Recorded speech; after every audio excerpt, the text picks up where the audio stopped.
Praise the Lord, dear brothers and sisters. Today's Gospel reading, 20th June 2022, Matthew chapter 7, verses 1 to 5.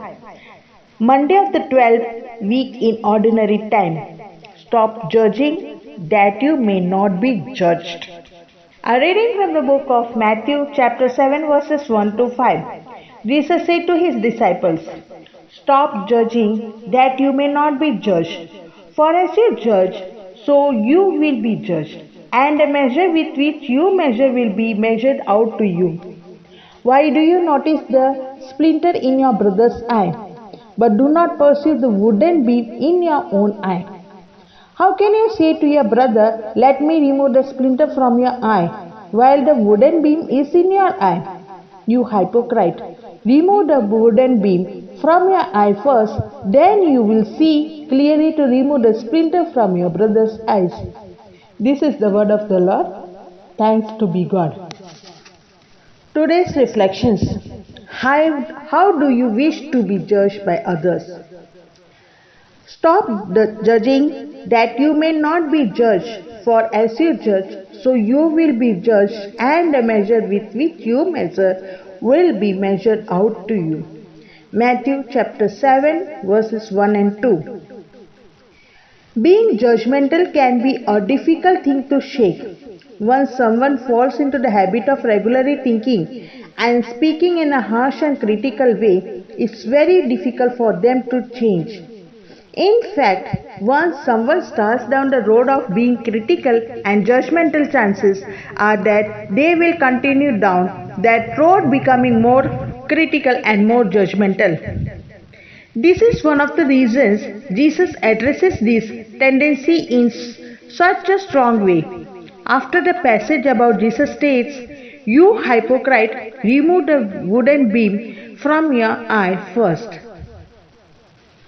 This verse and Jesus' strong condemnations of being judgmental is not so much because Jesus is angry or harsh towards the judgmental person.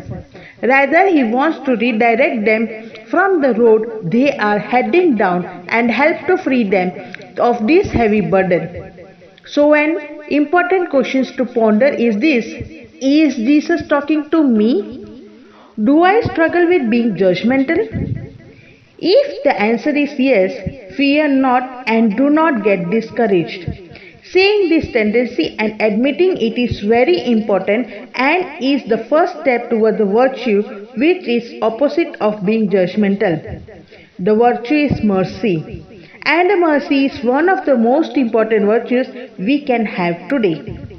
It seems that the times we live in demand mercy more than ever. Perhaps one of the reasons for that is the extreme tendency as a world culture to be harsh and critical of others. All you need to do is read a newspaper, browse social media, or watch the nightly news program to see that our world culture is one that is continually growing in the tendency to analyze and criticize. This is a real problem. The good thing about mercy is that God uses either our judgmentalness or our mercy, depending upon which is more manifest, as the measuring rod of how he treats us. He will react with great mercy and forgiveness towards us when we show that virtue, but he will also show his justice and judgment when this is the part we take with others. It's up to us. Reflect today on mercy and judgmentalness in your life. Which one is greater? What is your primary tendency? Remind yourself that mercy is always far more rewarding and satisfying than being judgmental. It produces joy, peace, and freedom. Put mercy in your mind and commit yourself to seeing the blessed rewards of this precious gift. Let us pray. Merciful Lord, please do fill my heart with mercy. Help me to set aside all critical thinking and harsh words and replace them with your love. Jesus, I trust in you.